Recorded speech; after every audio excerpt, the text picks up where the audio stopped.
Before joining Battery Ventures, you were a Wall Street Journal reporter. Can you share what's the most important thing founders and CEOs need to realize about the media? When I worked at the Wall Street Journal, I would say the bar, and maybe executives don't understand this, the bar for coverage in let's say a tier one type of publication like the Wall Street Journal or the New York Times is absurdly high. There are always exceptions, and those are the exceptions that poor PR people get, shown and say, well, this competitor, got in the Wall Street Journal, why can't I? And it's often, these things are very subjective, I guess, number one, and it can be difficult to explain. And journalists are covering different things every day, and they and their editors need to really kind of abstract your story to a very high level. And again, they need to link it to current trends in the news. They need to link it to broader technology or economic or societal trends. So I think that's one thing that maybe people don't understand too. And this is probably more relevant to startup executives for whom publications like, let's say, TechCrunch or Business Insider or VentureBeat or Forbes or Fortune are probably more relevant to their PR needs and their thought leadership goals. I think what they don't understand is how much time it takes to get reporters interested. I often have companies come to me and say, well, we want to, it's a Tuesday, and they say, we want to put this news out Friday. Can you help us get some coverage? In all likelihood, no, I cannot. We work with some kind of high profile technology publications where they want 2 to 3 weeks notice before they'll run your story, and you have to adjust and you have to adapt. And if that's the forum where you want your news to appear, you have to play ball, and the reporters are really holding the cards. You may be a very important person and your startup may be valued at billions of dollars, but even the TechCrunch or the Business Insider reporter really doesn't care, and they're going to dictate the terms, I think, in many ways of the engagement. You had mentioned about marketing and comms that sometimes with B2B companies, it could be harder.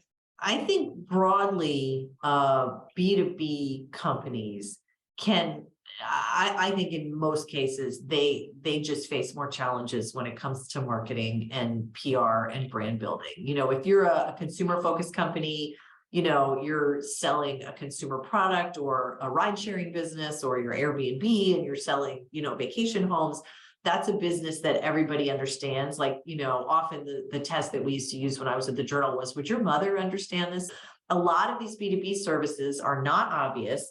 And I would say as technology has gotten, more advanced, a lot of these companies are operating in very niche areas, and they're very hard to understand. So I think B2B companies need to understand that it's going to take more time and take more creativity to get the kind of press coverage and brand awareness that their consumer brethren might be able to get more quickly. The other thing I think that's very important is, for that reason, it's always super important for B2B companies to think about customer references.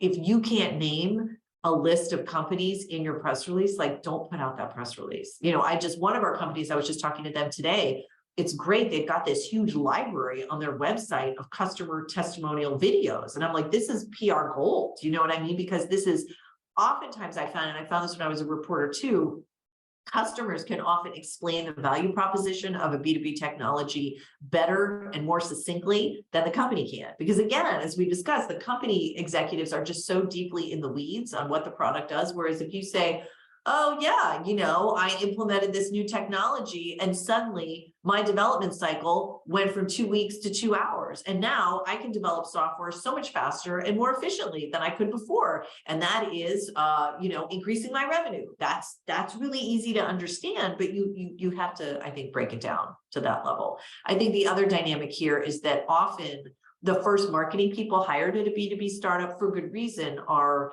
data focused marketers. They're demand gen, maybe they're a product marketer, maybe demand generation experts, which is great. But a lot of times I see B2B companies wait too long to bring in a brand marketer or somebody with comms and brand building expertise. And, it's often difficult because I think technical founders often don't quite grasp the value of that.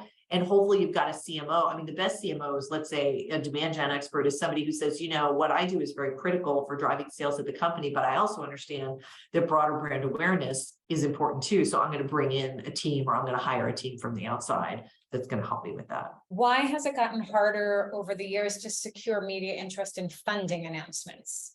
First of all, there's a smaller and smaller subset of journalists who will even cover funding. And then two, just because it's you know, it's not a great story. It's not dramatic, right? Like, journalists in the end want stories. It's like great literature. They want, you know, the hero's journey. They want David versus Goliath. And you should always be thinking about these big themes when pitching your business. If it's funding, you know, that's a dime a dozen. Oh, so you raised $100 million. The other thing is that funding rounds got so huge in the last few years that, you know, if you raise $20 million, which might have been enormously impactful for your company, a lot of journalists were just going to go, you know, I don't care. It's got to be 100 million. Your valuation's got to be over $1 billion for me to cover it.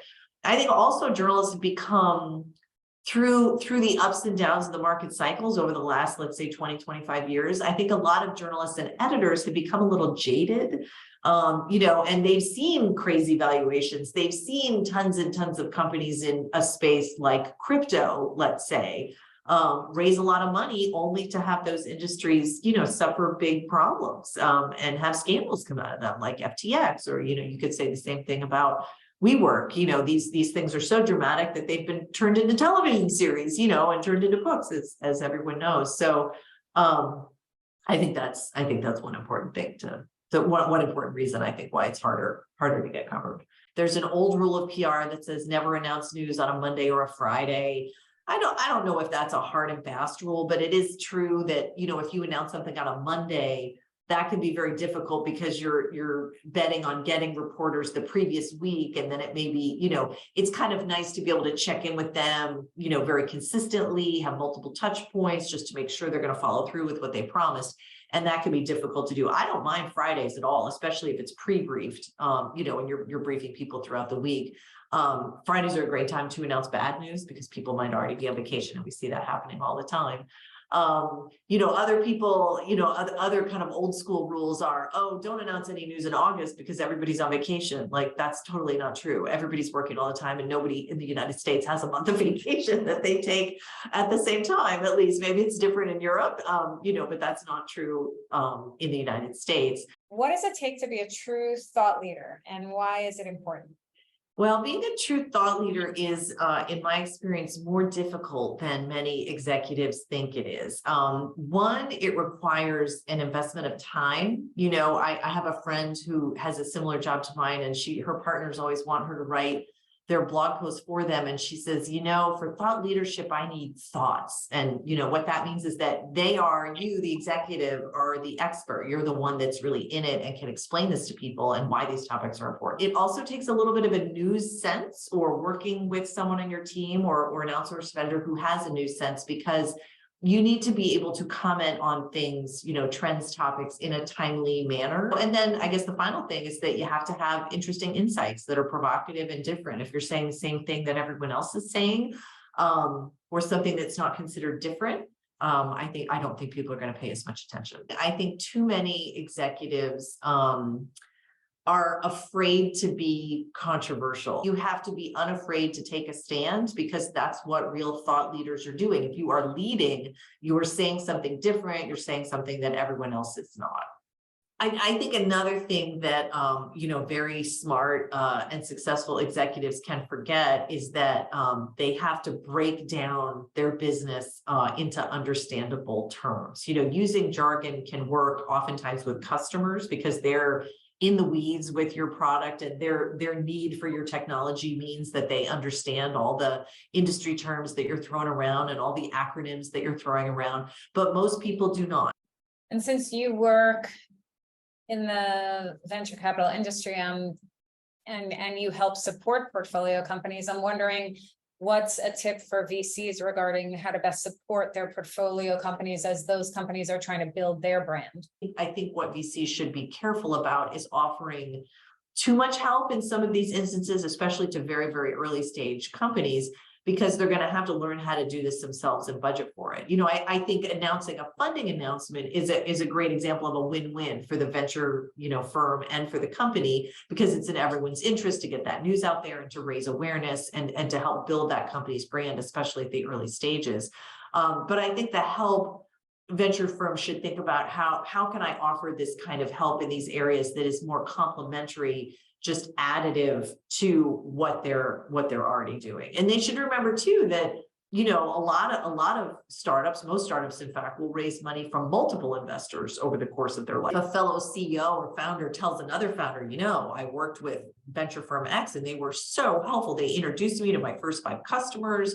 They have a great network of press relationships. They invited me to press dinners. They helped recruit 3 people in my network. Of course, that person's going to be very appreciative. And I think that would resonate quite a bit with other entrepreneurs in the same field.